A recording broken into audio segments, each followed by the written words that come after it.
বাসুদেবায়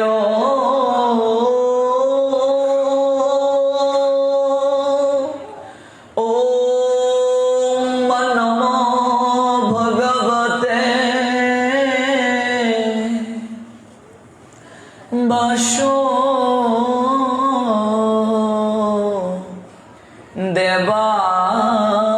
বাসুদেবায়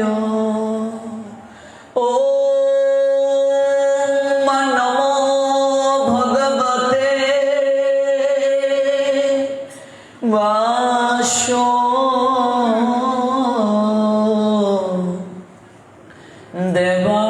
বাসুদেবায়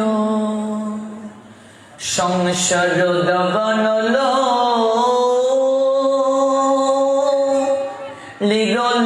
লিরলুকত্রণয়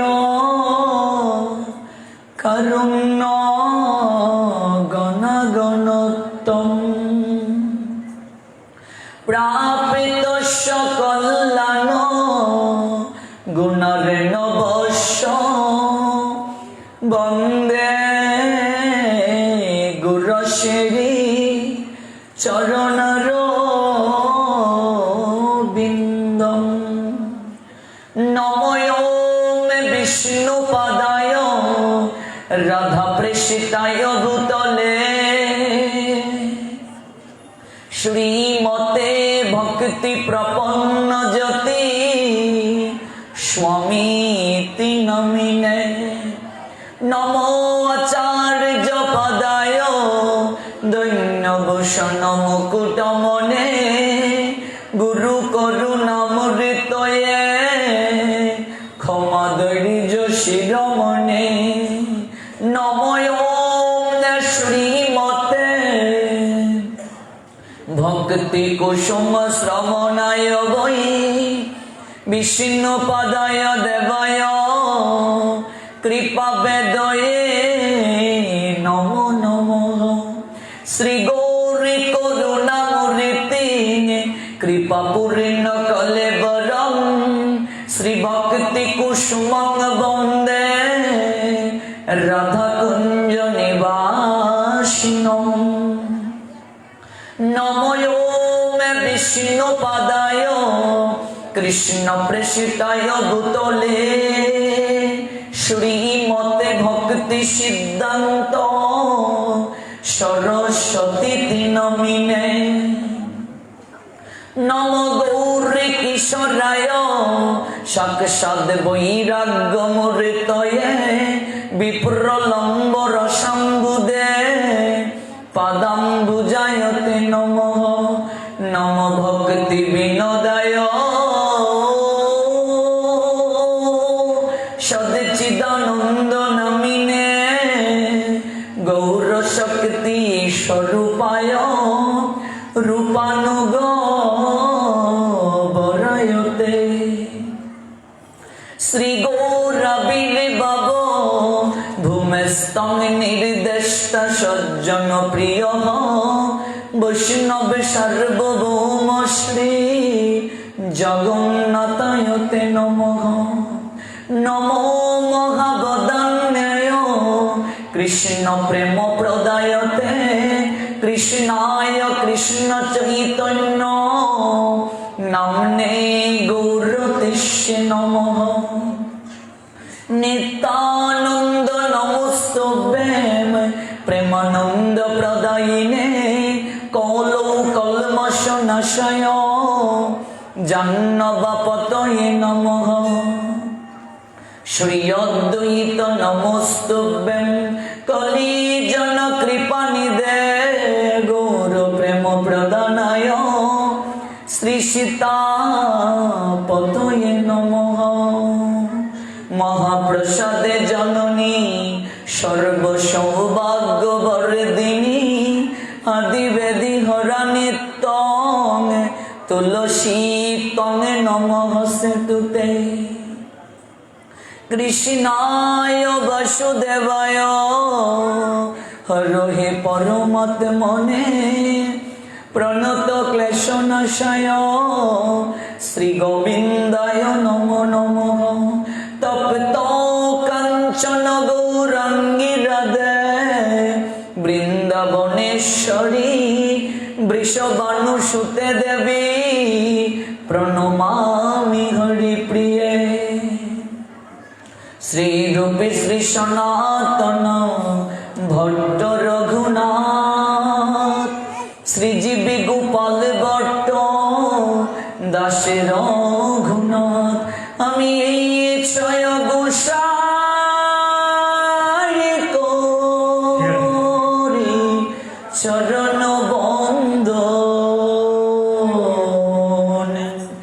যাহা হতে বিঘ্ন নাশ অবিশিষ্ট পুরা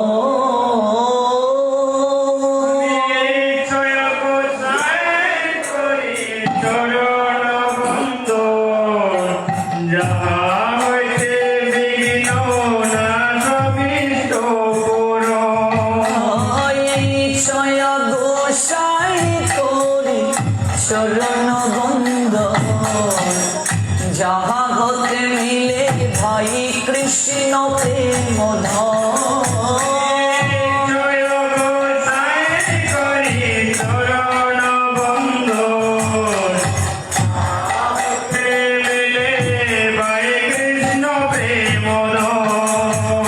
এই ছয় গোসাই যার মোহিতার দাস তা সবার পদরে নমুরে পঞ্চগ্রাম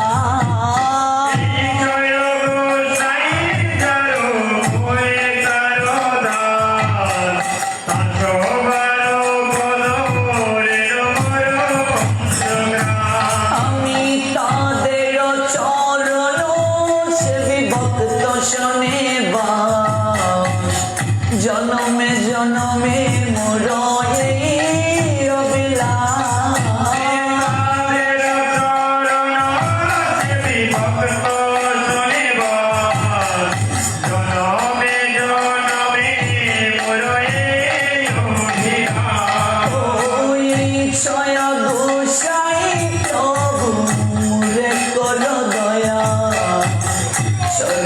শরণ নিলাম দাও পদ ছায়া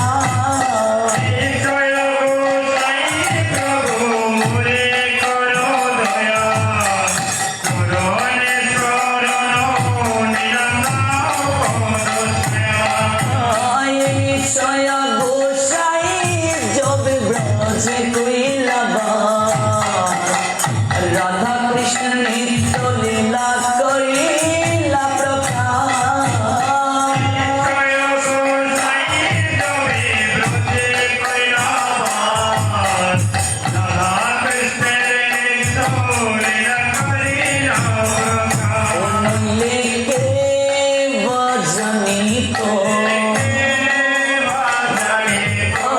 বৃন্দাবনের যুগল ভজন কে ভজনিত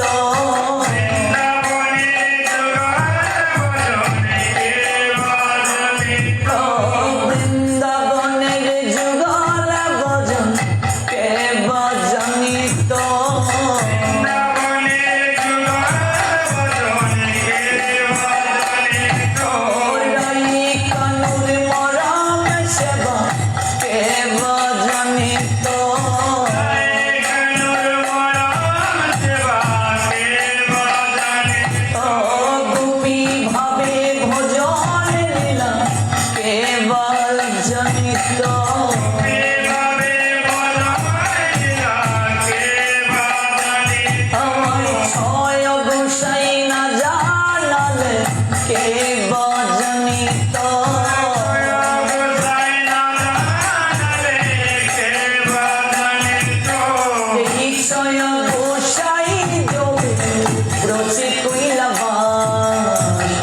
রাধা কৃষ্ণ নিত্য লীলা করিলা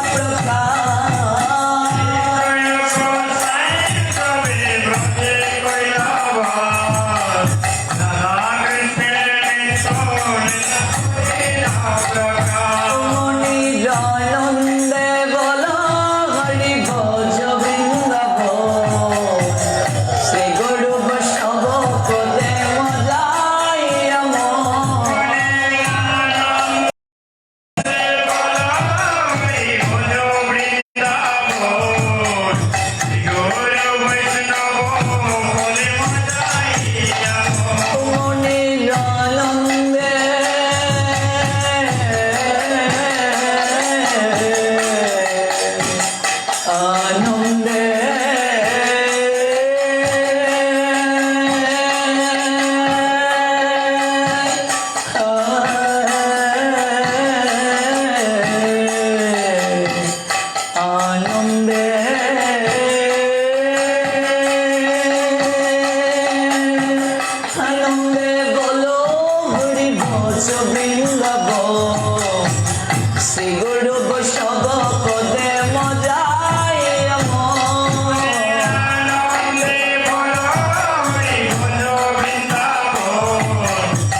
অদ্বৈত গদাধর শ্রীবাসাদি গৌর ভক্ত বৃন্দ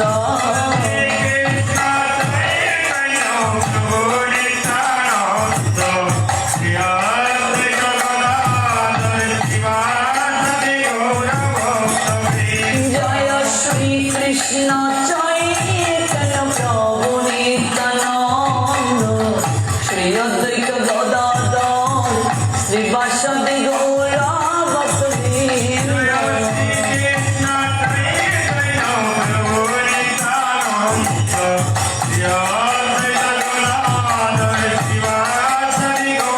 ভক্ত বৃন্দ হরে কৃষ্ণ কৃষ্ণ কৃষ্ণ হরে হরে হরে রাম রাম রাম হরে হরে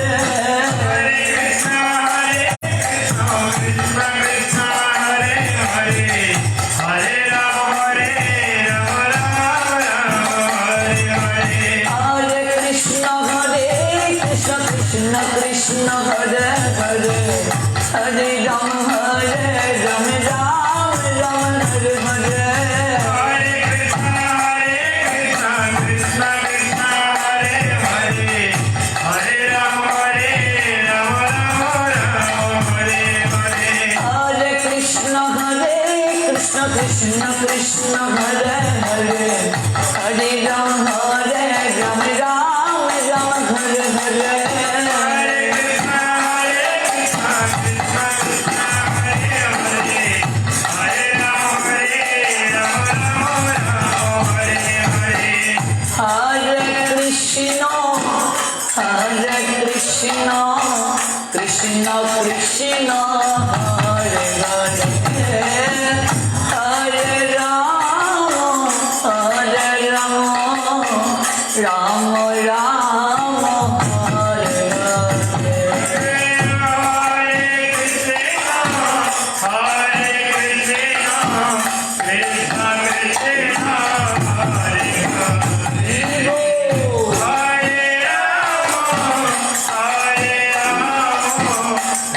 राम हरे हरे हरे कृष्ण कृष्ण कृष्ण हरे हरे हरे राम राम राम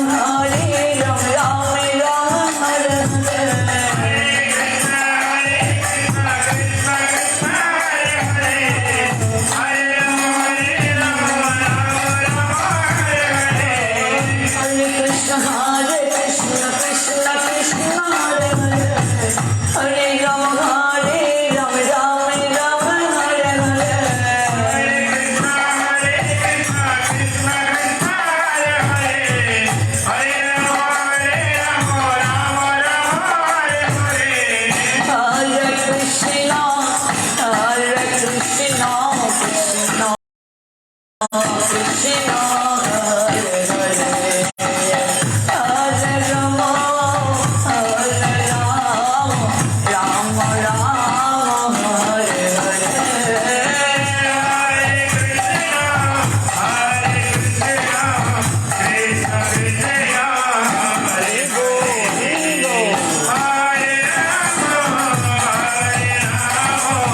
राम राम हरे हरे हरे कृष्ण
মহাসংযমের মাস দামোদর মাস উপলক্ষে 32 দিন ব্যাপী কৃষ্ণ কথা আস্বাদন করার ধারাবাহিকতায় আজ 16তম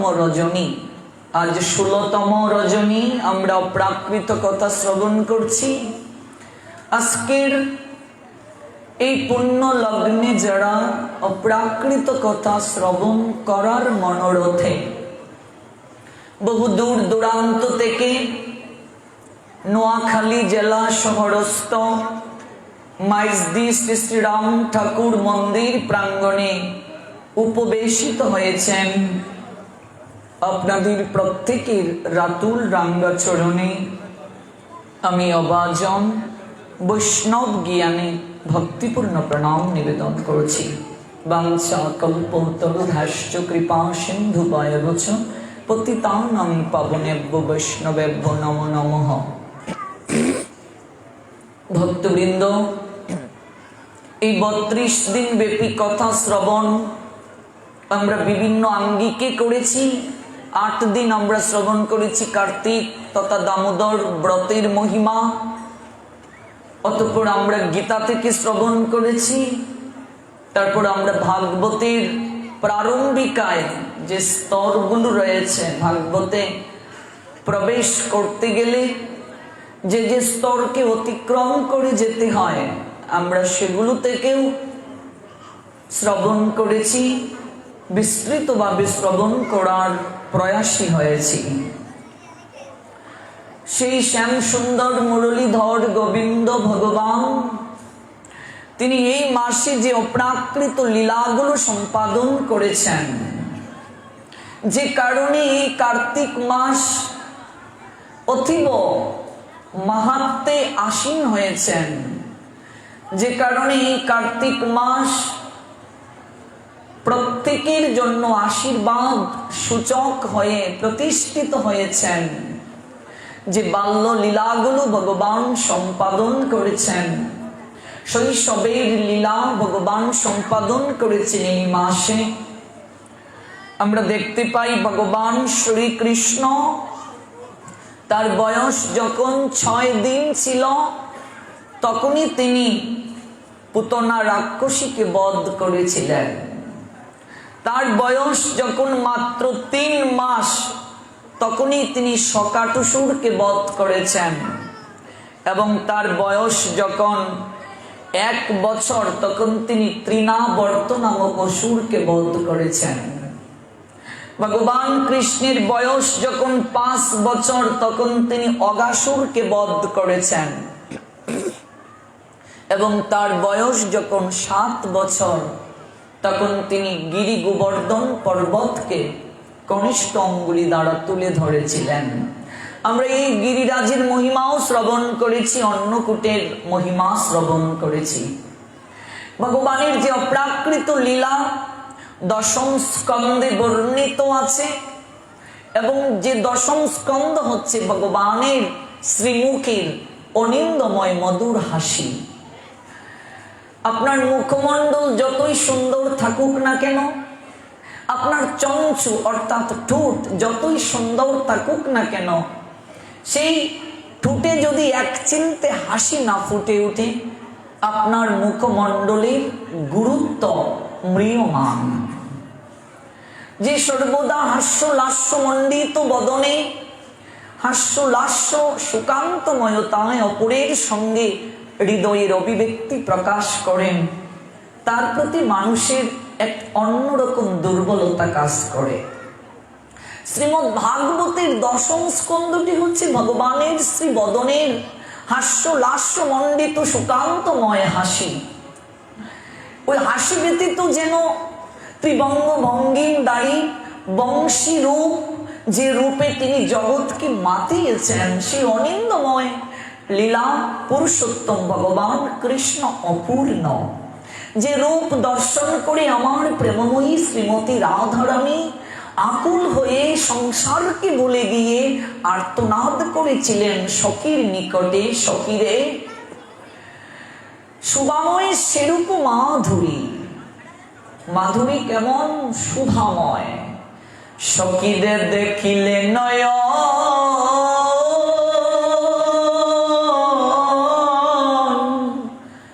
আমি হই অচেতন, ঝরে প্রেমময় বাড়ি। এ কেমন রূপ দর্শন করলাম সখী, শুভাময় সে রূপ মাধুরী। দেখিলে নয়ন, নয়নের দিকে তাকালে কেমন হয়? বলছেন হই অচেতন, আমি অচেতন হয়ে যাই। আকি তার দুটি আপন মমত্বে সৃজন করেছে প্রভু, যে থাকায় কোথায় সে হারায় বুঝে ওঠে না কবু। কালো লুচনের ঢল ঢল চাহনি হৃদয়ে জাগায় প্রীতি, সেই চাহনি কাছে টানে হৃদয়ের সান্নিধ্যে দিবানিশি। চোখে যার পরিলক্ষিত মমতার আভাস, ভালোবেসে সুখে দুঃখে পাশে থাকতে জাগে না কার অভিলাষ। যার চোখের দিকে তাকালেই পরম প্রশান্তি প্রাপ্ত হওয়া যায়, যার আঁকি পানে তাকালে আমাকে সর্বদা আঁকিবান বিদ্ধ করে, এমন জনকে ভালো না বেশে কখনো থাকা যায়? দেখিলে নয়ন হই অচেতন, ঝরে প্রেমময় বাড়ি। সখী রে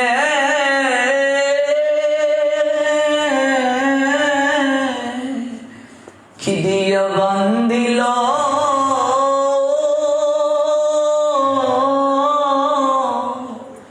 পরাণয় আমার, ভাবিয়া কিছু নাহি পাই। যেদিকে নিরকি আমার শ্যামল সুন্দর মোহন মাধুরী দেখিতে পাই। সখীরে আমার শ্যামে ছাড়ায়ার কিছু দেখি না রে। আমি যেদিকে নিরকি শ্যামল সুন্দর, আমি শ্যামে ছাড়ায়ার কিছু দেখি না রে। সখীরে কি দিয়া বান দিল পরাণ আমার, হ্যাঁ আমার প্রাণটা কেমন করে বাঁধলো সে। আমি ভাবিয়া কিছু নাহি পাই, আমি ভেবে কিছুই পাই না। আমি যেদিকে নিরীক্ষণ করি, আমি যেদিকে নিরীক্ষণ করি সেই দিকে আমার শ্যামল সুন্দর গোবিন্দ ব্যতীত আমি আর কাউকে দেখি না। যেদিকে নীলকি শ্যামল সুন্দর মোহন মাধুরী দেখিতে পাই। সখীরে আমি শ্যাম ছাড়া আর কিছু দেখি না। সর্বত্র আমার শ্যামল সুন্দর তাকে দর্শন ব্যতীত আমার এই চোখ আর কোনো দিকে নিবদ্ধ হয় না। এতটা দর্শনে এতটা নমনীয়তা ছিল, কমনীয়তা ছিল, অনিন্দময়তা ছিল, অনুরাগ ছিল, যার কারণে শ্যামল সুন্দর গোবিন্দ তিনি কর্তব্য রক্ষার্থে মথুরাতে গেলেন বটে, তিনি বৃন্দাবন হৃদয় থেকে মুহূর্তের জন্য তিনি কখনো দূরে সরাতে পারলেন না। এই যে অপ্রাকৃত মহিমা সংবলিত অনুরাগের বন্ধন, বাৎসল্য, সখ্য, মধুর, দাস্য, শান্ত, এই যে 5 প্রকার ভাব, যে ভাবে জগৎ সংসারে গোবিন্দকে বাধার বিধান দিয়ে গেলেন আচার্যগণ, সেই ভাবের বাৎসল্য প্রেমের পরাকাষ্ঠা রূপ কতটা শক্তিশালী হয়, তারই প্রকৃষ্ট উদাহরণ এই দামোদর মাস। যশোমতী মায়ের অপ্রাকৃত বাৎসল্য প্রেম কতটা কঠিন থেকে কঠিনতর হয় যে জগৎ সংসারে ভগবান তিনটা রশি দ্বারা জগৎ সংসারের জীবকে বেঁধে রাখেন, আধ্যাত্মিক, আদি ভৌতিক, আদি দৈবিক। আর সেই বিশাল ভগবান আজকে ক্ষুদ্রতর হলেন, বাৎসল্য প্রেমের কাছে পরাজয় হয়ে মস্তক অবনত করে বন্ধন স্বীকার করলেন। এই হলো এই দামোদর মাসের অপ্রাকৃত পূর্ণতম নির্যাস কথা, বাৎসল্য প্রেমের পরাকাষ্ঠা যশোমতী মায়ের অনুরাগে গোপাল বাদা। আমরা গত বছর এই বিষয়ে আলোচনা করেছি, দামবন্ধন লীলা। গত বছর যে কথাগুলো শ্রবণ করছি, যে লীলাগুলো আমরা শ্রবণ করেছি, এই বছর আমরা আর সেই লীলায় যাব না। এই বছর বাকি যে 16 দিন আমরা পাচ্ছি, সেই জায়গায় শ্রবণ করব যশোমতী মা কতটা ভালোবেসেছিলেন গোপালকে, নন্দ মহারাজ কতটা ভালোবেসেছিলেন গোপালকে, সখারা কতটা ভালোবেসেছিলেন গোপালকে, যার কারণে ভগবান এই অপ্রাকৃত বন্ধন স্বীকার করে জগতের বুকে তিনি দৃষ্টান্ত স্থাপন করলেন। মন মনা ভব মদ ভক্ত মত যাচি মাম নমস্করু, যে গীতায় অভয় বাণী দিয়েছিলেন ভগবান, মন মনা ভব, তোমার মনটা আমাকে দাও। ওই মন কিভাবে দিতে হয় সেই কথা ভগবান নিজে বলতে পারেননি, নিজের কথা নিজে বলা যায় না, ভাবরাজ্যে ব্যাঘাত ঘটে। ওই মন দেয়ার কথা ভাগবতে ভক্ত মুখ দিয়ে ভগবান কৃষ্ণ জগৎ জীবকে জানালেন। দেখো জীব সকল, কেমন করে মন দিতে হয়, কেমন করে ভালোবাসতে হয়, কেমন করে অনুরাগের বন্ধনে আবদ্ধ করতে হয়। আর এই অনুরাগের দ্বারাই কেবল আমি বশীভূত। এই অপ্রাকৃত লীলা কৃষ্ণ বিরহে ব্রজবাসীদের আর্তনাদ এবং কৃষ্ণকে ভালোবাসার যে প্রক্রিয়া ব্রজবাসীদের, সেই অপ্রাকৃত লীলা সন্দেশ আমরা ধারাবাহিকভাবে আস্বাদন করব। তারই ধারাবাহিকতায় আজ চলুন আমরা যে লীলাটি আস্বাদন করব সেটি হচ্ছে ব্রজের রাখালগণ, অর্থাৎ কৃষ্ণের সখা যারা, সেই কৃষ্ণের সখাদের বিষাক্ত জলে প্রাণ বিয়োগের লীলা।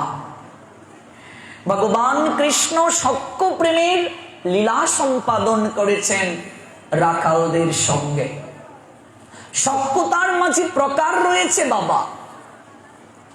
সখা, সখার পূর্বে হচ্ছে বন্ধু, বন্ধু সখা, প্রাণের সখা, তারপর প্রিয় নর্ম সখা, বন্ধু থেকে আরেকটু এগিয়ে যারা তারা সখা, সখা থেকেও যাদের সঙ্গে সম্পর্ক গভীর তারা হচ্ছে প্রাণের সখা, প্রাণের সখা থেকেও যারা গভীর তারা প্রিয় নর্ম সখা। রাধারানীর সখীদের মাঝে সবাই কিন্তু রাধারানীর সেবা করার সুযোগ পাননি। আমরা দেখতে পাই প্রিয় নর্ম সখী গণ চামর ডুলায়, সমস্ত সখীদেরকে এই অধিকার দেন নাই শ্রীমতী রাধারানী। প্রিয় নর্ম সখী যারা তাদেরকে দিয়েছেন। তেমনি ভাবে সখাদের মাঝে ক্লাসিফিকেশন রয়েছে, যেমন ব্রজলীলায় গোবিন্দের সবচেয়ে অন্তরঙ্গ সখা সুবল। সুবল ব্রজের সবচেয়ে অন্তরঙ্গ সখা, যে সুবলের দিকে তাকালে আমার গোবিন্দ রাধারানীর বিরহ যন্ত্রণা ভুলে থাকতে পারতেন। কারণ সুবল আর রাধারানী তাদের উভয়ের চেহারাটা প্রায় একই রকম। এই যে কদিন পর গোপাষ্টমী তিথি, সেই গোপাষ্টমী তিথিতে সুবল রাধারানীর বেশ ধারণ করে গৃহে রয়েছিলেন, আর রাধারানী সুবলের বেশ ধারণ করে গোচারণে গিয়েছিলেন। বছরে একবারই কেবল রাধারানীর চরণ দর্শন করার সুযোগ হয়, সেই গোপাষ্টমী তিথি। আমার এক বছর কেশিঘাট মুরারিকুঞ্জে থাকার সুযোগ হয়েছিল গোপাষ্টমী তিথিতে। অপ্রাকৃত ভাবে সেই গোপাষ্টমী তিথি বৃন্দাবনে পালন করা হয়, যা কখনো ভাবাও যায় না। একবারই শ্রীমতী রাধারানী কৃপা করে সবাইকে চরণ দর্শন করার সুযোগ দেন। সেই সুবল তিনি বৃন্দাবনে আমার গোবিন্দের সবচেয়ে অন্তরঙ্গ সখা। ওই সুবল প্রত্যেকটা যুগে যুগেই ভগবানের লীলাতে অংশগ্রহণ করেছিলেন। সুবল এতটা প্রিয় সখা কি করে হলেন? আপনি অপরের প্রিয় কখন হন? মনে রাখতে হবে, মানুষ তার আচরণের দ্বারা, কর্মের দ্বারা, ভালোবাসার দ্বারা একে অপরের কাছের হয়ে যায়। ভালোবাসা যেখানে গভীর, প্রীতি যেখানে গভীর, প্রীতির রাজ্যে নীতিকতা কখনো খাটে না। প্রীতি দ্বারা ক্রয় করা যায়, সম্পর্ক ক্রয় করা যায়। তাই করেছিলেন সুবল, কারণ এই সুবলই ছিলেন ত্রেতা যুগের লীলায় বিভীষণের পুত্র তরণী সেন। কি করে তিনি সুবল হলেন? আর ওই সুবল কলিযুগে আসলেন গৌরীদাস পণ্ডিত হয়ে। যে গৌরীদাস পণ্ডিতের গৃহে আমার গৌর নিতাই বাধা পড়ে আছেন প্রেমের রশি দ্বারা। যারা বর্ধমানের কালনায় গিয়েছেন, গিয়ে দেখবেন গৌরার নিতাই গৌরী দাসের প্রেমে বাধা হয়ে গিয়েছিলেন। সে অপূর্ব লীলা আমরা ধারাবাহিকভাবে শুনবো। ব্রজলীলা উপলব্ধি না হলে গৌর লীলা কিছুই বুঝবো না আমরা। ব্রজলীলার যে জায়গায় শেষ, গৌর লীলা সেই জায়গা থেকে শুরু। সমস্ত প্রেমের যে ঘনীভূত রূপ, প্রেমের যে অপূর্ব নির্যাস, ওই নির্যাসটাই হচ্ছে গৌর লীলা। ব্রজলীলার দুগ্ধকে ঘন করার পর যে ক্ষীর সাধিত হয়েছে, ওই ক্ষীর হচ্ছে গৌর লীলা। ব্রজলীলা না বুঝলে গৌর লীলা উপলব্ধি হবে না। আজকে সুবল কি করে গোবিন্দের এতটা প্রিয় হলেন একটু স্পর্শ করি, যেহেতু প্রসঙ্গে এসেছে, তারপর আমরা চলে যাব মূল প্রসঙ্গে।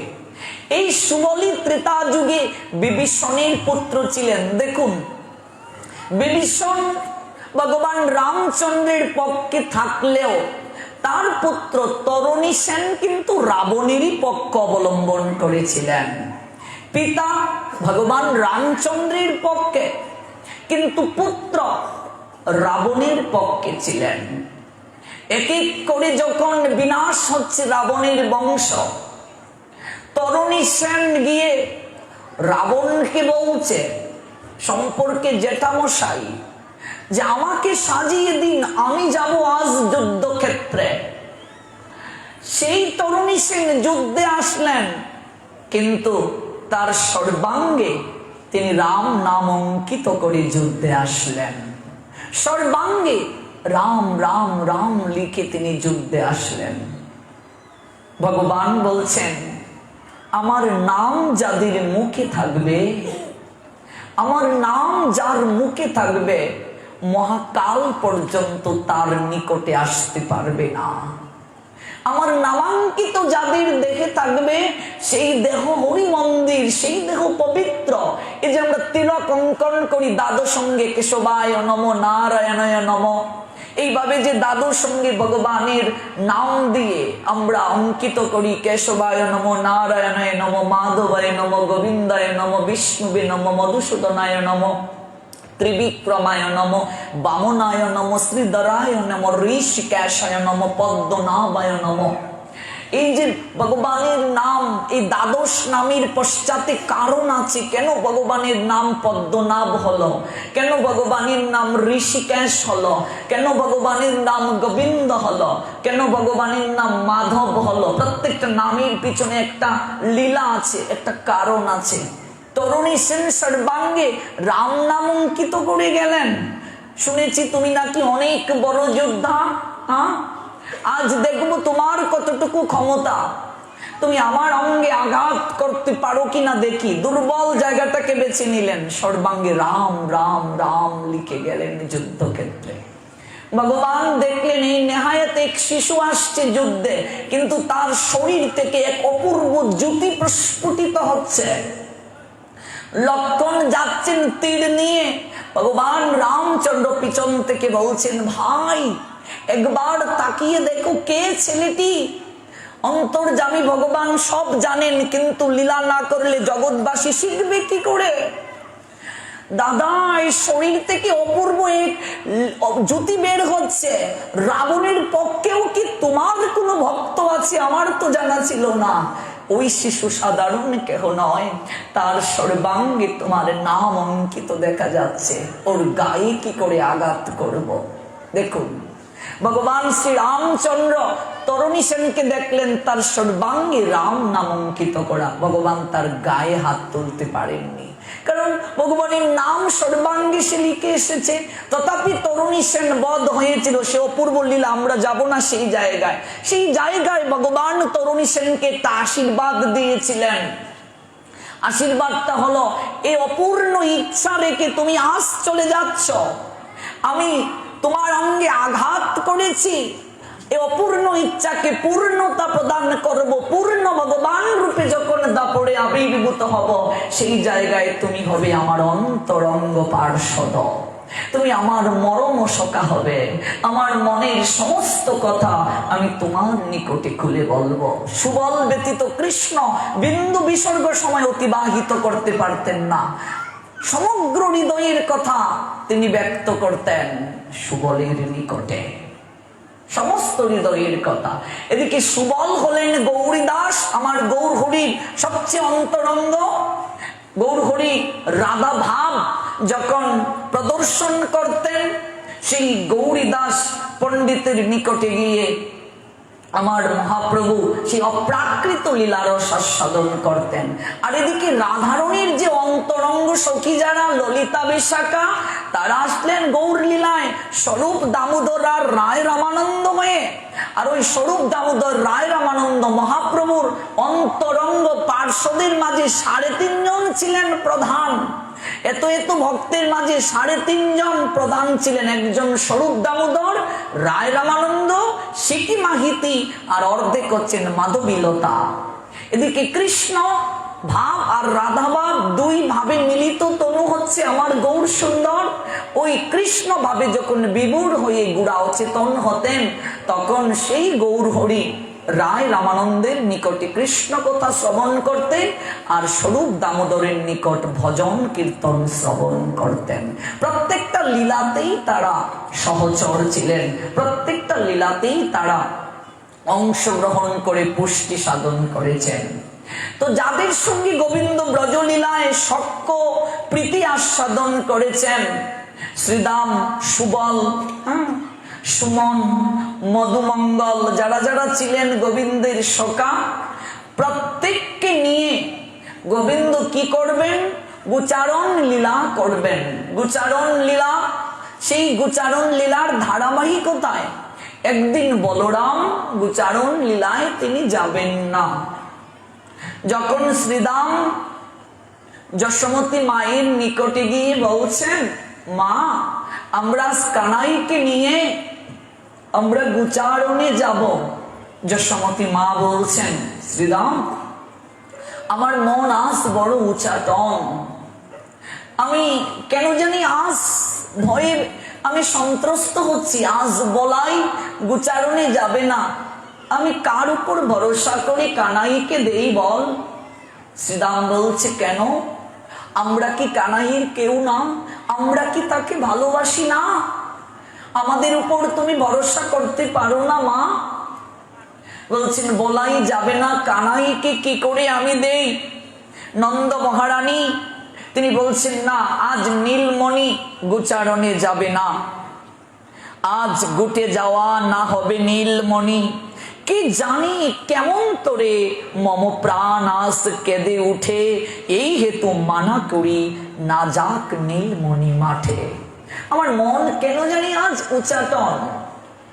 মায়ের মন তো, সন্তান যখনই বিপদে পড়বে, কেউ যদি মাকে কিছু নাও বলে, আপনা থেকে মায়ের মনে সেটা উদ্ভাসিত হয়। সন্তানের সঙ্গে মায়ের এক অপূর্ব বন্ধন, সন্তানের সঙ্গে মায়ের এক নারীর সখ্যতা। মা সন্তানের সমস্ত বেদন উপলব্ধি করতে পারেন। তাই আজ যশোমতী মা তিনি ভয় পাচ্ছেন, তিনি বলছেন, বলাই যাবে না, কানাই গোচারণে যাওয়ার প্রয়োজন নেই। আমার মন কেন জানি উচাটন, আমি ভয় পাচ্ছি যদি কিছু হয়। আজ নীলমণির মাঠে যাওয়ার প্রয়োজন নেই।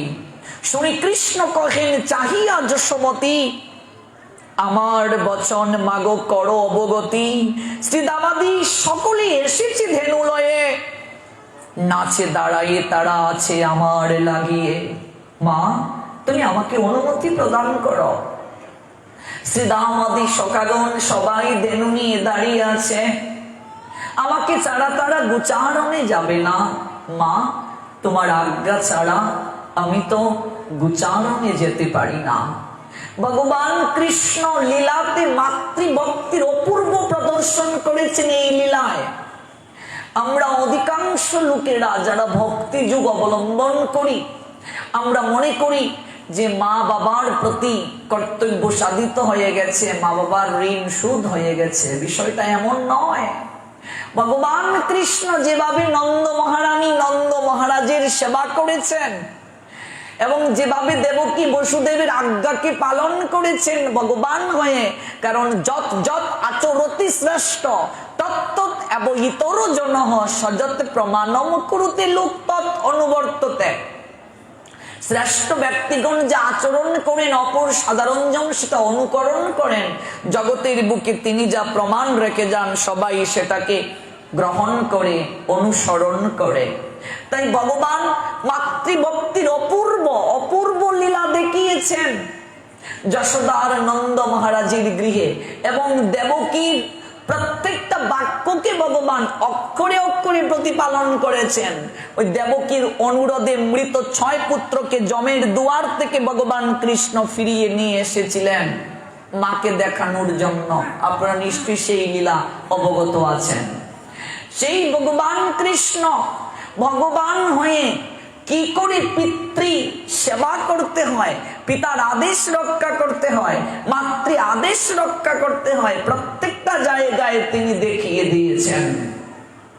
ভগবান একটা অপূর্ব লীলা করে দেখালেন যে বাবার স্থান কোথায়, বাবার আদেশটা কতটা আমাদের জন্য গুরুত্বপূর্ণ। কৃষ্ণ গিয়ে বলছেন নন্দ মহারাজকে, বাবা, ও বাবা, বলাই দাদা বড় বলে তাকে তুমি দায়িত্ব দিয়েছ গোয়াল ঘর থেকে দুধ নিয়ে আসতে। আমি তো তোমার ছোট ছেলে, আমি তো গোপাল, আমাকে একটা সেবা দাও, আমিও করবো। হে রে গোপাল, তুই কি পারবে? হ্যাঁ বাবা, আমি পারবো, বলো না আমাকে কি সেবা করতে হবে। তখন একেবারে ছোট গোপাল, ভালো করে হাঁটতেই পারেন না। নন্দ মহারাজ বলছেন, গোপাল, ওই গোবরের মাঝে আমার পাদুকা দুটো ল্যাপটে আছে, যা বাবা আমার জুতাগুলোকে ধুয়ে আমার নিকটে নিয়ে আয়। কি সেবা দেখো, পাদুকা গোবরে ল্যাপটে গিয়েছে। নন্দ মহারাজ বলেন, যা আমার পাদুকা গুলোকে ধুয়ে নিয়ে আয়। আনন্দে আত্মহারা হয়ে গেলেন আছে ভগবান। দুটো কারণ, এক হচ্ছে পিতার প্রতি গভীর মমত্ববোধ প্রদর্শিত হবে এই লীলায়, আর দ্বিতীয় কারণ জগৎ জীবকে দেখানোর জন্য, দেখো জগৎ জীব ভক্ত সর্বদা আমার সেবা করে আনন্দ পায়, কিন্তু আমি ভগবান, আমিও তো সুযোগ খুঁজি ভক্তের কখন সেবা করতে পারি। ভাগবত আমাদের এক অপূর্ব অপূর্ব সন্দেশ প্রদান করেছে। ভক্তরা যতটুকু ভগবানের সেবা করে আনন্দ পায়, তার চেয়ে অধিক আনন্দ পান ভগবান ভক্তের সেবা করে। ভক্ত যতটুকু না ভগবানের জন্য কাঁদে, তার চেয়ে অধিক থেকে অধিকতর কাঁদেন ভগবান ভক্তের জন্য। ভক্ত যতটুকু না ভগবানকে ভালোবেসে আনন্দ পায়, তার চেয়ে অধিক আনন্দ পান ভগবান ভক্তকে ভালোবেসে। ভক্ত ভগবানের সেবায় আনন্দ পান। আজ ভগবান তিনি সুযোগ পেলেন ভক্ত সেবা করার, তাই আনন্দে পিতাকে জড়িয়ে ধরে বলছেন, পিতাশ্রী, আমি এক্ষুনি পাদুকা গুলোকে আমি গোবর মুক্ত করে ধুয়ে তোমার কাছে নিয়ে আসছি। ছোট্ট গোপাল এগিয়ে গেলেন গোশালায়। নন্দ মহারাজের পাদুকা দুটি গোবরের মাঝে ল্যাপটে গিয়েছে। আপন মমত্বে কোমল হাত দ্বারা পাদুকা দুটোকে তুলে আমার গোপাল ভালো করে দুই একটা বগলের নিচে আরেকটা মাথায় করে নেচে নেচে গোপাল যাচ্ছেন। এই অপূর্ব লীলা দর্শন করে দেবর্ষি নারদ অবাক হলেন। ভগবান এই কি? হে প্রভু, হে লীলায় পুষ্টি সাধন লীলা পুরুষোত্তম ভগবান, তুমি এতটা নিচে নামতে পারো না? যে জগৎ সংসার তোমার আরাধনায় রত থাকে, যে বিনা জগৎ সংসারে স্বর্গ মর্ত পাতালে তোমার গুণকীর্তন করে সর্বদা তৃপ্ত থাকে, যে মুনিগণ যে যোগীগণ যোগ সাধনায় ধ্যানের মাধ্যমেও তোমাকে বিন্দু বিসর্গ উপলব্ধি করতে পারে না, যে দেবতারাও তোমার অভয় কৃপা বিন্দু লাভ করতে সর্বদা ব্যতিব্যস্ত থাকে, আর তুমি তুমি কিনা এক সামান্য গোয়ালার জুতাগুলোকে নিজের মস্তকে স্থাপন করে তুমি অগ্রসর হয়ে যাচ্ছ, তাতে কি তোমার বিন্দু বিসর্গ সম্মান কমছে না? ভাগবতে আচার্যগণ টিকায় জানিয়ে দিলেন কৃষ্ণের অভিব্যক্তি, সাধকরাই তো জানে ভগবানের অভিব্যক্তি কি হতে পারে না। বিন্দু বিসর্গ আমার সম্মান তাতে কমেনি, বরং আমার সম্মান বেড়েছে। আমি ভক্ত সেবায় নিজেকে ব্যাপৃত রাখেছি। বাবা, ও বাবা, এই তোমার পাদুকা, এই নাও। অবাক হয়ে গেলেন দেবর্ষি নারদ। দেখুন ভক্ত সেবা করে ভগবান কতটা আনন্দ পান।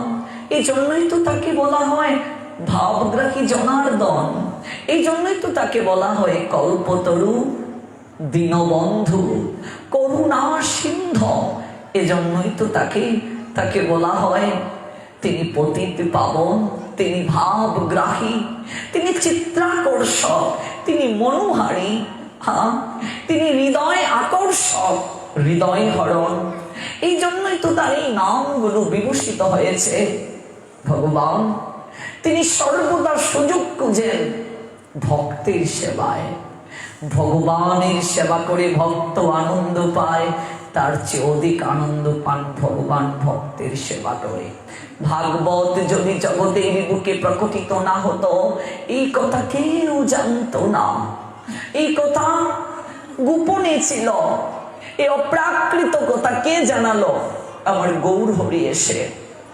মহাপ্রভু যদি না আসতেন কেউ জানতো না, কেউ জানতো না। আজ স্বয়ং ভগবান হরি আপনি হয়ে হরি কেন বলো হরি, হরি হরি বলে কেন কাঁধো।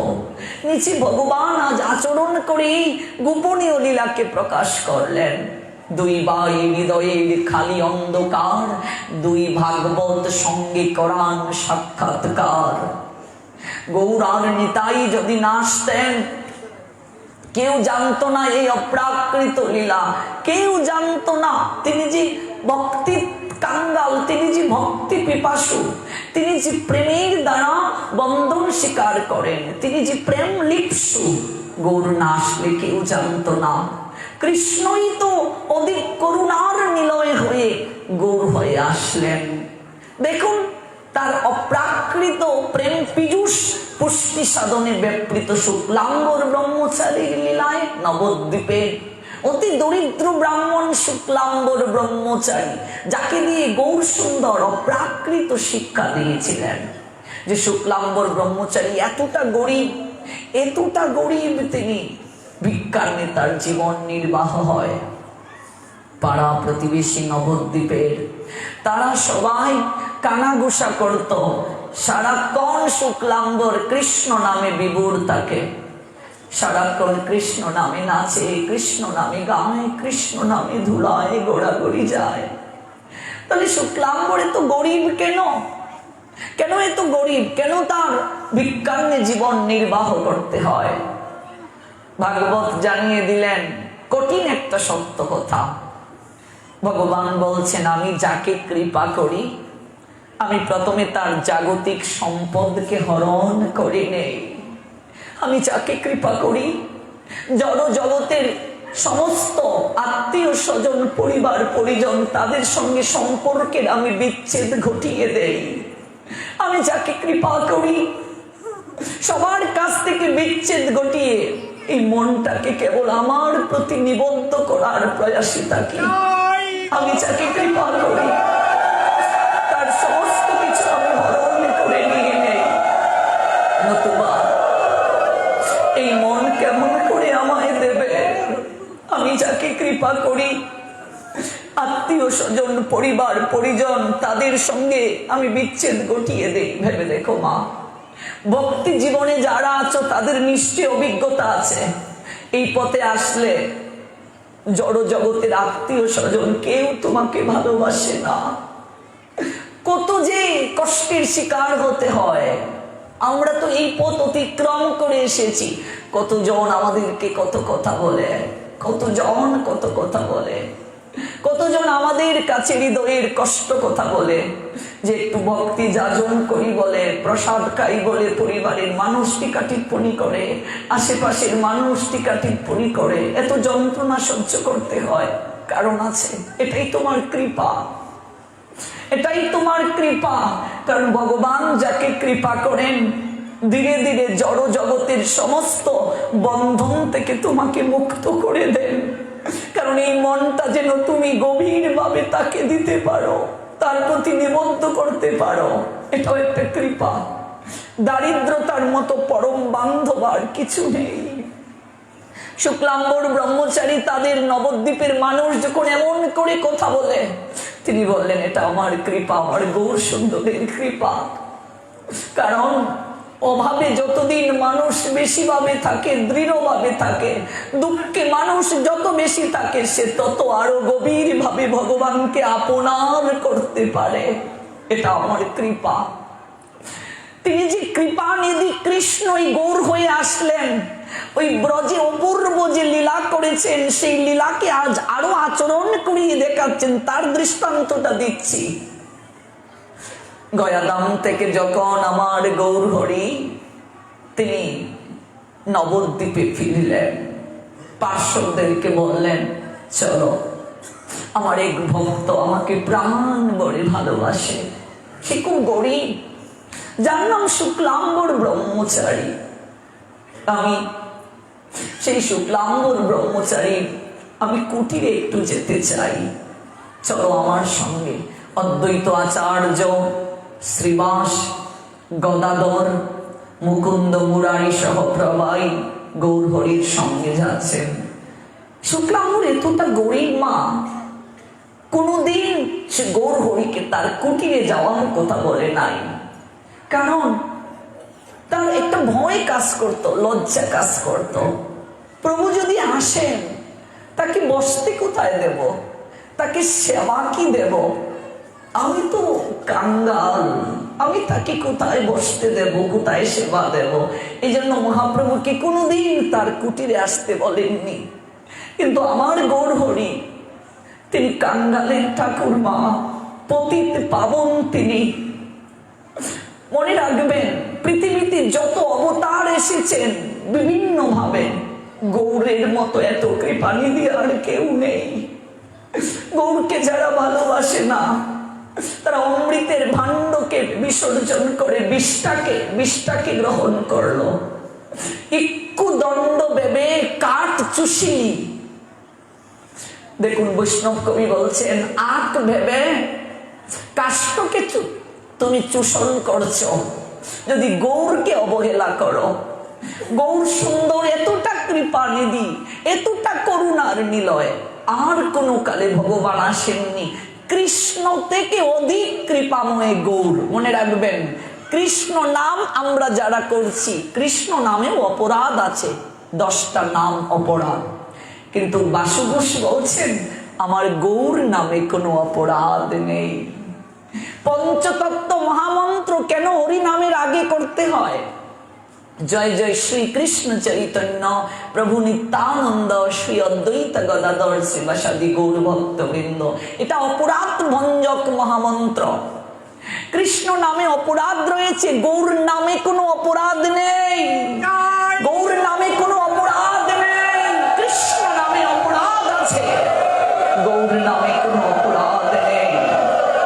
কৃষ্ণই আজ গৌর হয়ে আসলেন। যেমন দুধকে যদি ঘন করো ক্ষীর হয় বাবা, ক্ষীরের স্বাদ বেড়ে যায়। কৃষ্ণই গৌর, কিন্তু কৃপা থেকে তিনি পরাকাষ্ঠা রূপী, তিনি করুণার থেকে আরো গভীর থেকে গভীরতর নিধি। কৃষ্ণ থেকে গৌর হলেন আরো কৃপার সাগর হয়ে কলিহত জীবের দুঃখ দুর্দশা দেখে। দেখো, একটু দৃষ্টি দাও। এক হাতে দ্রৌপদী ভগবানকে ডেকেছিল, ভগবান তাকে কৃপা করেন নাই। দুহাত তুলে যখন ডাকলো তখন কৃপা করেছিলেন, বস্ত্র দিয়েছিলেন। আর আমার মহাপ্রভুর দিকে তাকাও, ভক্ত ভগবানকে ডাকার আগে ভগবান দুটি হাত তুলে আছে। ভক্ত ভগবানের কাছে আত্মসমর্পণ করার আগে ভগবান দুটি হাত তুলে আমাদেরকে ডাকছে, ওরে সংসারী জীব, আর কতরি মায়ার মোহে পড়ে থাকবে। ওরে, আমি তোদেরকে ডাকছি, তোরা একবার আমার কাছে আয়।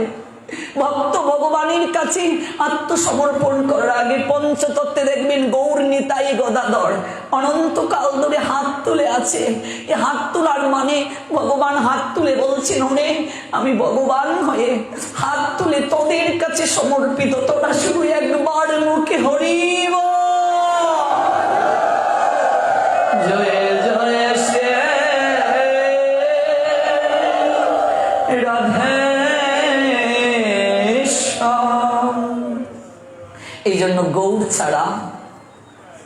ছাড়া অন্য কোনো দিকে দৃষ্টি দেওয়া বাতুলতা। গৌর প্রেমিক যারা, তারা উদার হয় আকাশের নিয়ায়। গৌর প্রেম রসাল নবে, সে তরঙ্গে যেবা ডুবে, সে রাধা মাধব অন্তরঙ্গ। গৌর প্রেম রসাল নবে, যে একবার ডুব দিয়েছে সে রাধা মাধবের অন্তরঙ্গ, এবং তিনি কৃপা নিধির অনুসারী। দেখো, ভক্ত তাকে ডাকছে না, আমন্ত্রণ করে না, তিনি যেচে যান। কৃষ্ণকে আমন্ত্রণ না করলে সে খায় না, কিন্তু গৌরকে আমন্ত্রণ করতে হয় না, তিনি যেচে যান। যেচে যেচে নগরে নগরে গিয়ে নাম বিতরণ করেছেন, হাতে ধরে পায়ে ধরে নাম বিতরণ করেছেন। এমন গৌরাঙ্গ বিনে নাহি আর, হেন অবতার হবে কি হয়েছে, হেন প্রেম পরচার। দুরমতি অতি পতিত পা সঙ্গী প্রাণী না মারিল যারে, হরি নাম দিয়া হৃদয়ে সুদিল যাচি গিয়া ঘরে ঘরে। তাকে নিমন্ত্রণ করতে হয় না। শুক্লাম্বর ব্রহ্মচারী কোনোদিন তাকে আমন্ত্রণ করেননি। কোথায় বসাবেন, কি খেতে দেবেন?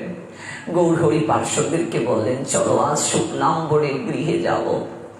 দূর থেকে দেখছেন শুক্লাম্বর হরিনাম করে করে গৌর সুন্দর আসছে। কোথায় যাবেন?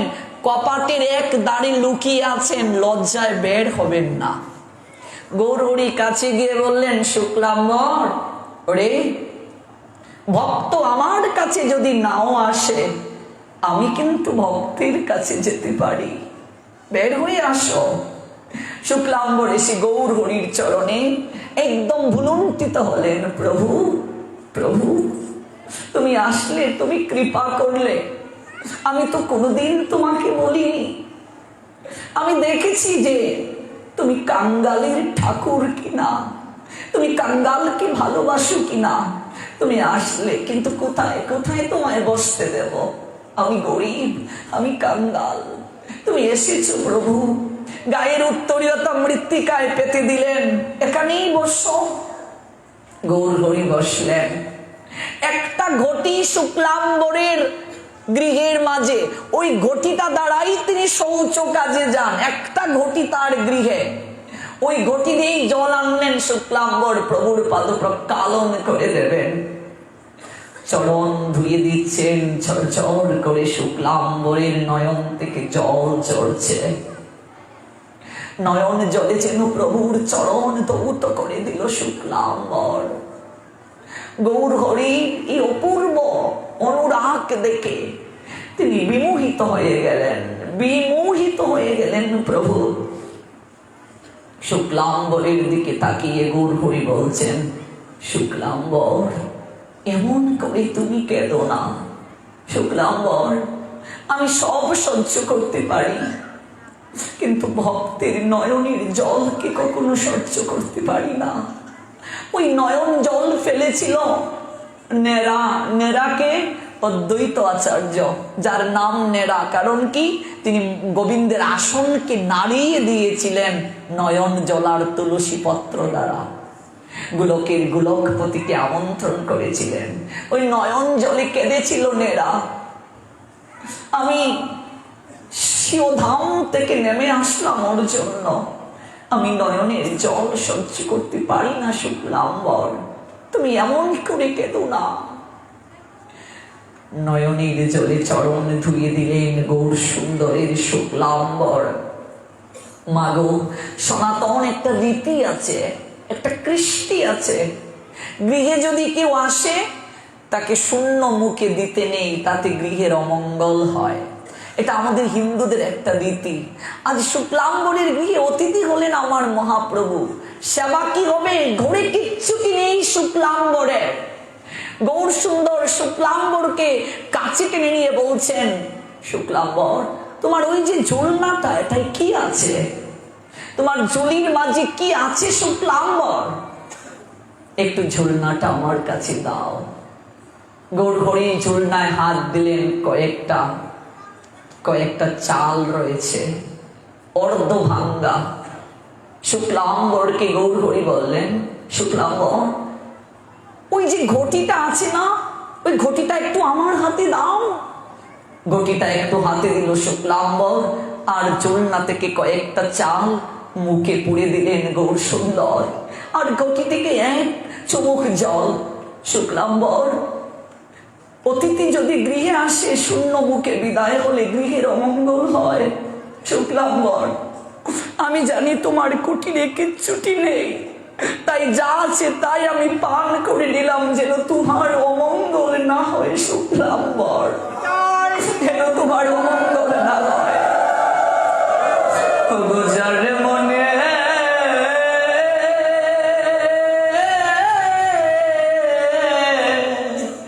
লাগছে যারে,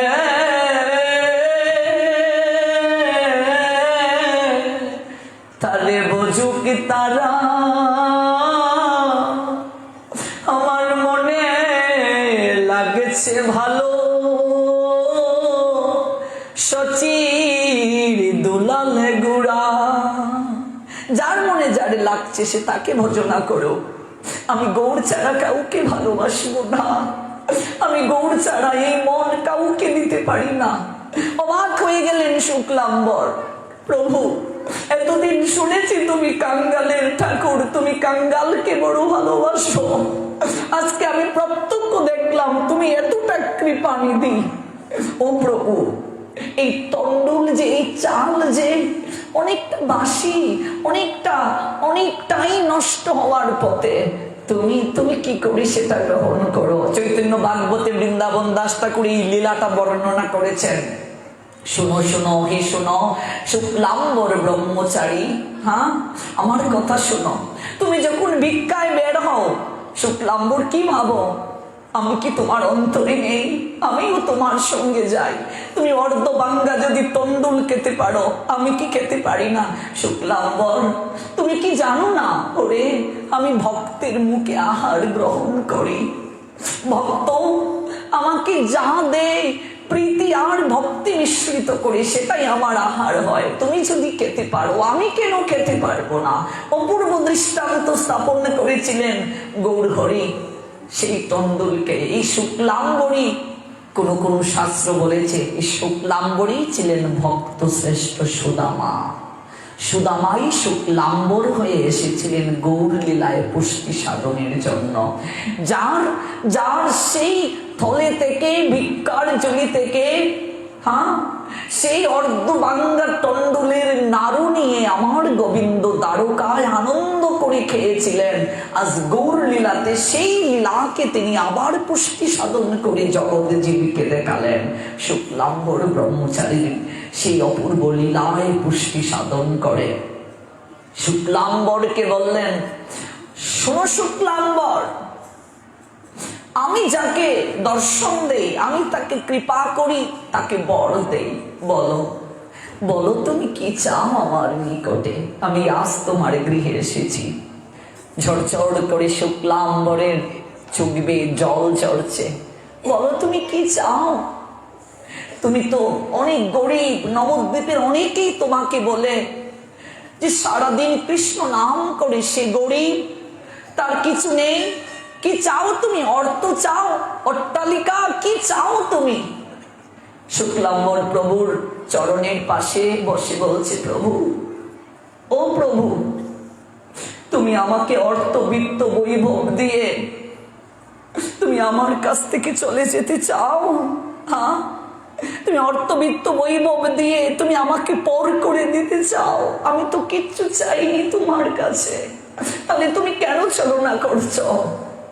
যদি বর দিতেই হয় প্রভু, যদি আমায় কৃপা করতেই হয়, এই কৃপা করো যেন অন্তিমে তোমার এই চন্দ্র বদন দর্শন করে আমি এই জগৎ থেকে যেতে পারি।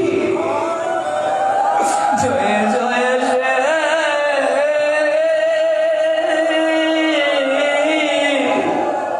শ্রী রাধে শ্যাম। যদি কৃপা করতে হয় তুমি আমাকে এই কৃপা করো যেন এই চন্দ্র বদনকে দর্শন করে আমার অন্তিম যাত্রা হয়। শুক্লাম্বর তথাস্তু, কৃপা করলেন। দেখো, সেই কৃষ্ণ, প্রেমের মূর্তি কৃষ্ণ, আজ তিনি আসলেন করুণার মূর্তি হয়ে। হ্যাঁ, লীলা পুরুষোত্তম কৃষ্ণ আসলেন প্রেম পুরুষোত্তম হয়ে। হ্যাঁ, প্রেমের ভাণ্ড নিয়ে গুড়া আসলেন। সেই প্রেমের ভাণ্ড থেকে জাতি, ধর্ম, বর্ণ নির্বিশেষে সবাইকে তিনি সেই প্রেম বিতরণ করলেন। ওই লীলায় যা আস্বাদন করতে পারেননি কৃষ্ণ, এই গৌর লীলায় সেই আস্বাদন করেছেন তিনি। ভক্ত ভগবানকে ভালোবেসে যে কাঁদে, এই কাদার মাঝে সুখ কি, ওই সুখটা অনুভব করার জন্যই তো তার রাধা ভাব ধারণ করা। রাধা পাবে বিবুর গুড়া, দুই নয়নে বহে ধারা, ফিরে চায় না, কথা কয় না, মনে বাতার আছে কি। আইলো রে আইলো গহুর, নয় তো এদেশি, সে তো এদেশি নয়, রসের গহুর, সে তো নবীন সন্ন্যাসী, গায়ে ছিল নামা বলি, হ্যাঁ কাঁধে ছিল ভিক্ষার জুলি, অধরে নাই মধুর হাসি, করে নাই মোহন বাসি। ওই দেখুন, যেটা দিয়ে শুরু করেছিলাম, ঘুরে ফিরে আবার সেই জায়গায় আসলাম। যত সুন্দর মুখমণ্ডল হোক, যত সুন্দর অদর হোক, যদি হাসি না থাকে তাহলে সেই সৌন্দর্য ম্লান হয়ে যায়।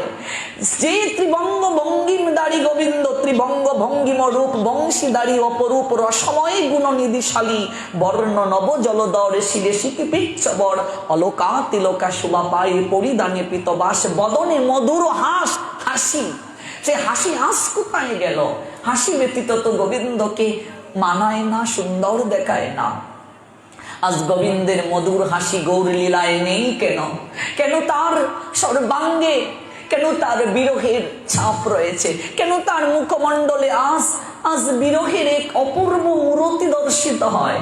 কারণ ওই কৃষ্ণ, হ্যাঁ ওই কৃষ্ণ যে লীলা করলেন বৃন্দাবনে, যে কৃষ্ণের বিরহে 100 বছর রাধারানী কাঁদলেন, যে কৃষ্ণ বিরহে বৃন্দাবনের ভক্তরা 100 বছর দগ্ধীভূত হলো, আজকে সেই কৃষ্ণ রাধা ভাবে বিভোর হয়ে রাধার ভাবঙ্গ কান্তিকে হৃদয়ে লালন করে এসে দেখছেন কৃষ্ণ নামে কাদার মাঝে কি সুখ রয়েছে। আজ হাসি চলে গেল তার বদন থেকে। ব্রজের রাধা বিনোদিনী, সে হইয়াছে কলঙ্কিনী, রাধার প্রেমঋণ শোধিবার তরে আমি আসি নই দাপুরে। আসলেন সেই কৃষ্ণ গৌর হরি হয়ে। সেই কৃষ্ণের অপ্রাকৃত লীলা গৌর লীলা এসে পূর্ণতা পেল। সেই কৃষ্ণের সখ্য প্রীতি আজ গৌর লীলা এসেও পূর্ণতা পেল। সমস্ত সখীদেরকে অধিকার দিলেন, নারী দেহে নয় পুরুষ দেহে নিত্য রাস করছেন শ্রীবাসীর আঙ্গিনায়। সবাই আছেন, কিন্তু লীলার রসতত্ত্বে পার্থক্য দেখিয়ে কৃষ্ণ এই গৌর হরি হয়ে জগৎ জীবকে তৃপ্ততা দান করলেন। সেই কৃষ্ণ আজ তিনি দেখালেন যে ভক্তের সেবায় তার কতটা আনন্দ। গৌর লীলায় নিজে দেখালেন, নিজে রজকের কাপড় খাসতে সম্মতি জ্ঞাপন করে বললেন, একবার মুখে কৃষ্ণ বলো। প্রত্যেকটা লীলায় তিনি দেখালেন এই গৌর লীলাতে ভক্তের সেবায় তিনি কতটা আনন্দ পান। সেই কৃষ্ণ সখ্যপ্রীতি করছেন সখাদের সঙ্গে। আজ সখাগণ অপেক্ষা করছে, তারা গোচারণে যাবে গোপালকে নিয়ে। যশোমতী মা তিনি ভয় পাচ্ছেন, আজ বলাই যাবে না, কানাই যায় যদি কোনো বিপদ হয়। চূড়া দড়া বেঁধে যশোমতীকে বলছেন সাজিয়ে দেওয়ার জন্য। যশোমতী মা সাজাচ্ছেন আর টপ টপ করে তার চোখ বেয়ে জল ঝরছে। হ্যাঁ, টপ টপ করে তার চোখ বেয়ে জল ঝরছে। তথাপি তিনি সাজিয়ে দিলেন। তবে কৃষ্ণ চলিলেন মায়ে প্রণমিয়া। কোন জায়গায় যখন কৃষ্ণ যেতেন, গোচারণে যখন যেতেন, মাকে প্রণাম দিয়ে যেতেন। কারণ আমাদের ভগবান যে লীলা করেছেন ভাগবতে, সেই লীলায় দেখিয়ে দিলেন সন্তান পিতামাতাকে প্রণাম দিয়ে কোন জায়গায় যাবে, যেখানেই যাবে মা বাবাকে প্রণাম করে যাবে। তবে কৃষ্ণ চলিলেন মায়ে প্রণমিয়া, সকাশনে যান পথে নাচিয়া নাচিয়া। গুটে গিয়ে চারিদিকে ধেনুগণ যায়, গুটেতে শ্রীদামাদি বালক খেলায়। দূরেতে আছেন কৃষ্ণ কেহ নাহি জানে, হেতা সব শিশুগণ ভ্রমে বনে বনে। জল পিপাসাতে শেষে হইয়া অস্থির, শিশু সব গেল শেষে যমুনার তীর। কৃষ্ণ আছেন দূরে বৃক্ষের নিচে। সখাগণ পিপাসায় কাতর হল, ধেনুদেরকে নিয়ে যমুনার তীরে গিয়েছেন পিপাসায় কাতর। তাই তারা জল পান করার জন্য, কালীয় নামেতে হ্রদ যমুনায় আছে, বিষাগ্নি প্রভাবে কেহ না যায় তার কাছে। কালীয় যে নদ রয়েছে, কালীয় হ্রদ, সেই হ্রদের যে জল এতটা বিষাক্ত, উপর দিয়ে কোনো পাখি যদি উড়ে যায়, ওই জলের বিষাক্ত অনলে সেই পাখি পর্যন্ত মারা যায়। এতটা বিষাক্ত সেই হ্রদের জল। যারা বৃন্দাবন গিয়েছেন দেখবেন কালীয় ঘাটটা এখনো আছে। যমুনা তো সরে এসেছে, ওই জায়গায় একটা কেলি কদম্ব বৃক্ষ এখনো আছে, যে কেলি কদম্ব বৃক্ষের উপরে চড়ে ভগবান কালীয়কে দমন করেছিলেন। 5000 বছর আগের সেই বৃক্ষ এখনো আছে, যারা গিয়েছেন দর্শন করে এসেছেন। কেলি কদম্ব বৃক্ষটা এখনো আছে। পিপাসায় কাতর সখারা দেনু বৎসগণ, তাই কালীয় হ্রদে নেমে তারা জল পান করলো। ফুটিতেছে বিষ জল, পাখি না এড়ায়, উড়িয়া যাইতে সব পড়ে এসে তাই। সেই হেতু কালীয় হ্রদ এতটা বিষাক্ত সবাই জানে, কেউ যায় না, কিন্তু সখাগণ গিয়ে সেই জায়গায় জল পান করলেন। কেন? ধেনু বৎস ব্রজে শিশু তৃষ্ণায় আকুল। তারা আকুল, তাদের তৃষ্ণা পেয়েছে, জল পান করবে, প্রাণ যায় যায় অবস্থা, তাই তারা জল পান করলো। ধেনু বৎসগণ জল পান করে, সখাগণ জল পান করে সঙ্গে সঙ্গে ঢলে পড়লো। যারা পান করেছে, বাকি সখারা এই অবস্থা দেখে ওরা পাগলের মতো হয়ে গেছে। এই কি, যারাই জল পান করেছে তারাই কেন ঢলে পড়েছে? শ্রীদাম তার কণ্ঠরোধ হয়েছে বিষে, সে চিৎকার করে ডাকছে, কৃষ্ণ বলি তোরা ভাই ডাক এই বেলা। কৃষ্ণ কোথায়? ওহে সখা, ওহে কানাই, হে গোপাল, বিষের যন্ত্রণায় আমরা আর টিকতে পারছি না, ছটফট করছি আমরা। তুই কোথায়? একটিবার আয়, একটিবার আমাদের নিকটে আয়। চিৎকার করে ডাকছে, বিষের জ্বালায় যত জ্বলিছে শরীর, মনে মনে কৃষ্ণ বলে আর চমকে বহে নীর। নীর মানে জল, চোখ দিয়ে জল ঝরছে আর কৃষ্ণ কৃষ্ণ কৃষ্ণ ডাকছে, যেন মৃত্যু হবে তাদের। দয়া করি কৃষ্ণ আজ করো হে উদ্ধার বিষের জ্বালায়। যত জ্বলিছে শরীর মনে মনে কৃষ্ণ বলে চক্কে বহে নীর। বলিতে বলিতে অবশ অঙ্গ যে হইল, একে একে সবে তো তাই ধুলায় পড়িল। ছটপট করে আর মনে মনে বলে, এ সময় কৃষ্ণ সখা কোথায় রহিলে? মরিব বলিয়া মুরা নাহি কান্দি দুঃখে, মৃত্যুকালে তোমারে না দেখিলাম চক্ষে। বলছেন আমরা যে মরে যাব কৃষ্ণ, এটা আমার দুঃখ না, আমাদের দুঃখ না, কিন্তু হে কৃষ্ণ মৃত্যুকালে একবার তোমার দেখা পেলাম না, এটাই আমাদের সবচেয়ে বড় দুঃখ। কালিয়ের জল পান করে তাদের প্রাণ যায় যায় অবস্থা, তারা প্রাণপণ করে ডাকছে কৃষ্ণ কৃষ্ণ কোথায়? আমরা যে মরে যাব এটা আমাদের দুঃখ না, আমাদের দুঃখ হচ্ছে মৃত্যুকালে তোমার দেখা পেলাম না। হে কৃষ্ণ তোমার মুখেই শুনেছি মৃত্যুকালে যদি, মৃত্যুকাল কখন? গীতায় ভগবান বলছেন অন্তকাল। অন্তকাল মানে মৃত্যুকাল। অন্তকালে যদি কেউ কৃষ্ণ নাম নিয়ে যেতে পারে, কৃষ্ণ দর্শন যদি হয় তার চোখে, তাহলে তার আর কখনো এই বিষময় সংসার সমুদ্রে আসতে হয় না। তাই হে কৃষ্ণ আমরা যে মরে যাচ্ছি এটা আমাদের দুঃখ না, কিন্তু শেষকালে তোমাকে দর্শন করে যেতে পারছি না, এর চেয়ে আর দুঃখ কি হতে পারে? বাল্যকাল হতে তব সঙ্গেতে খেলিনু, মৃত্যুকালে তোমারে নয়নে না দেখিনু। বাল্যকাল থেকে আমরা তোমার সঙ্গে খেলা করেছি হে কৃষ্ণ, কাষ্ঠ থেকে ফল তুলে নিজেরা একটু খেয়েছি, খেয়ে দেখেছি কোন ফলের মাঝে বিষ আছে। ওরে বিষ যদি তাকে, বিষ ফলকে আমরা মরব, আমাদের কানাইকে মরতে দেব না। ওরে কানাই যদি মরে যায় আমরা কার কাঁধে চড়ব? হ্যাঁ, আমরা পুষ্প আমরা তুলে মালা গেঁথে তোমার গলায় পরিয়ে দিয়েছি। এ কৃষ্ণ আজকে অন্তকালে বিষের যন্ত্রণায় প্রাণ ছটফট করছে আমাদের, তোমাদেরকে দেখতে পাচ্ছি না। হে কৃষ্ণ হে সখা, আমরা যদি জীবনে কিঞ্চিত হলেও তোমাকে ভালোবেসে থাকি, হে কৃষ্ণ একটিবার এই অন্তকালে তুমি আমাদের এসে দর্শন প্রদান করো। দেখালেন সখাগণ অন্তিম কালে কেমন করে কৃষ্ণ বলে হাহাকার করতে হয়।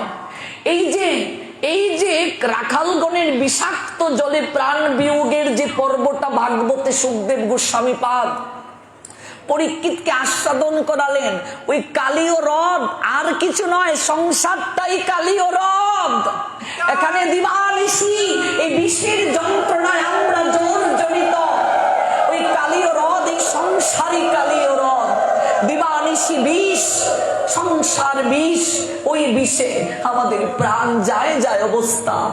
দিবানিশি বিষের যন্ত্রণায় আমরা কাতর, দিবানিশি আমরা বিষয় বিষ আমরা পান করছি বাবা, দিবানিশি বিষয় বিষ। অগো সংসার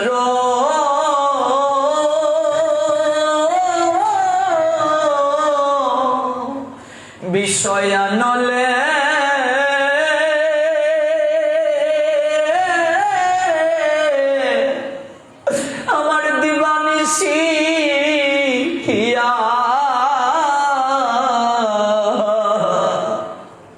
হিয়া জলে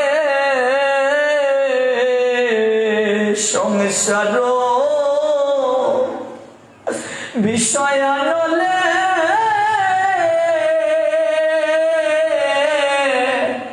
আমার দিবানিশি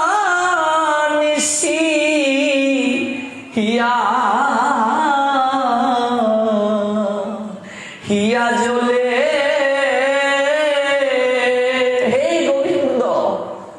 এই সংসার বিষ অনলে দিবানিশি আমাদের হৃদয়ে পড়ছে। ওই সংসার কালীয় হ্রদের বিষয়ে বিষ জল দিবানিশি আমরা পান করছি।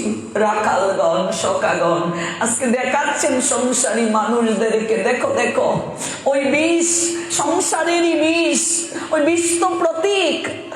যে সখাগণ কৃষ্ণ সমকক্ষ শ্রীদাম সুদাম সুবল সুমন ওরা কৃষ্ণের সমকক্ষ তত্ত্বগত দিক থেকে। ওই কালীয় হ্রদের জল বিষযুক্ত জল খেলে ওদের আবার কিসের ক্রিয়া হবে? ওরা নিত্য সিদ্ধ ভগবত পার্ষদ, ওদের তো ওই বিষে যন্ত্রণা হওয়ার কথা না। কিন্তু ওই সকাগন দেখাচ্ছেন, দেখো দেখো সংসারী জীব, ওই বিষয় বিষ দিবানিশি তোমরা সংসারে পান করছো। যদি ওই বিষয় বিষ পান করেও কৃষ্ণ নাম বদন থেকে না ছাড়ো, ওই সংসার বিষয় বিষ পান করেও যদি কৃষ্ণ নাম বদন থেকে না ছাড়ো, এই বিষ কখনো তোমাদেরকে কিচ্ছু করতে পারবে না।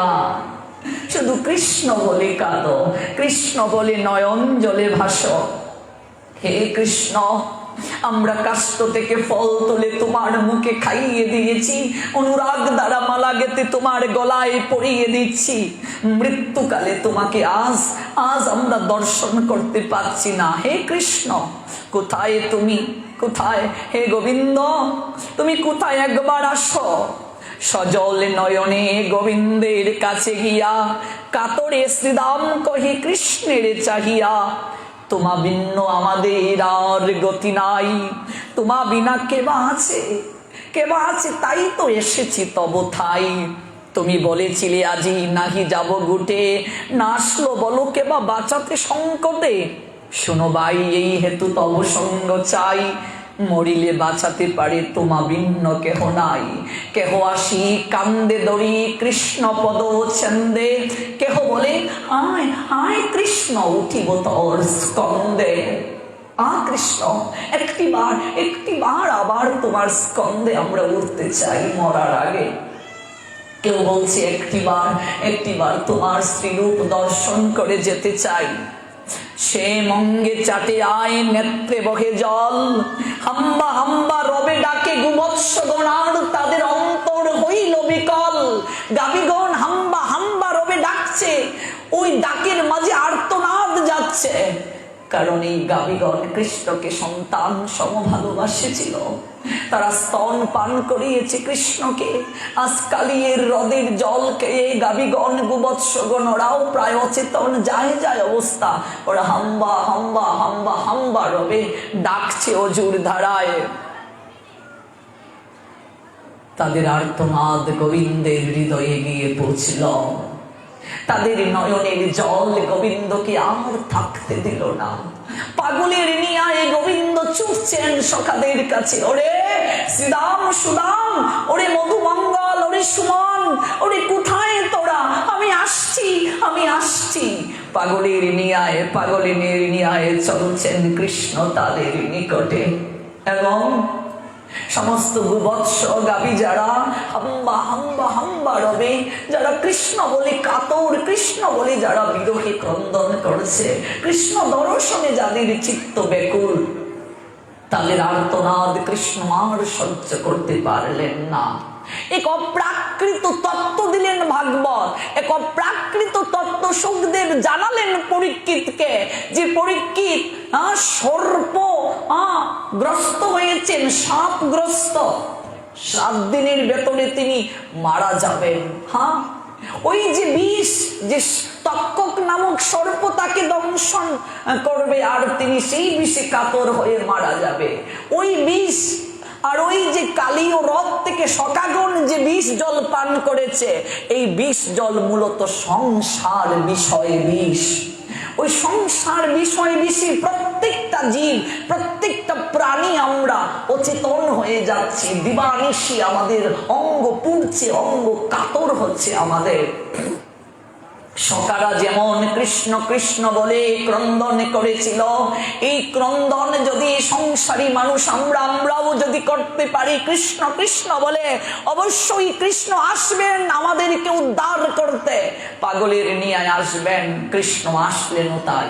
আমরা আগামীকাল শ্রবণ করব কৃষ্ণ এসে কেমন করে উদ্ধার করেছিলেন, কেমন করে ওই কালীয় হ্রদের জল সকারা পান করার পর তাদের যে অন্তর বিষ যন্ত্রণায় ছটফট করেছিল, কেমন করে তারা পরিত্রাণ পেয়েছিলেন সেই অপ্রাকৃত লীলা আগামীকাল শ্রবণের প্রতিশ্রুতি দিয়ে গৌর হরির কৃপা আশীর্বাদে স্নাত হবার অভিপ্রায়ে চলুন আমরা গৌর নিতাইয়ের চরণে অঞ্জলি নিবেদন করে আজকের মতো আলোচনা এখানেই বিশ্রামের পথে যাব। ভয়ে নাই ভয় নাই ভয় নাই রে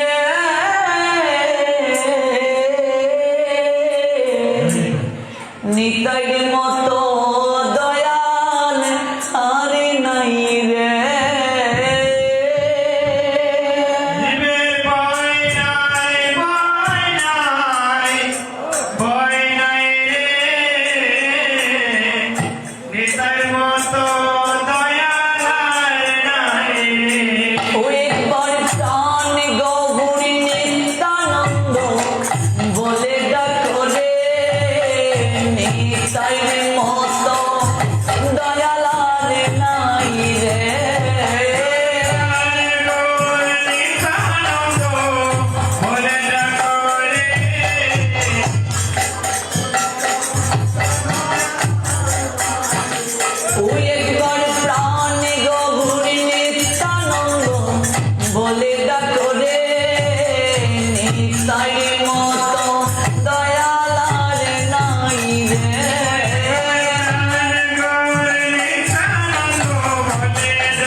মনে দয়া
প্রাণ ঘুরে নিত্যানন্দ বলে ডাকো রে, নিতাই মত দয়া লাগে নাই রে।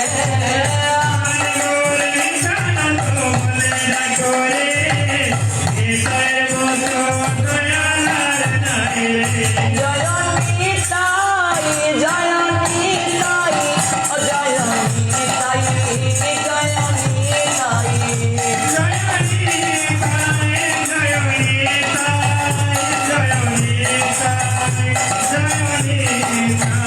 জয় গৌর নিতাই, গৌর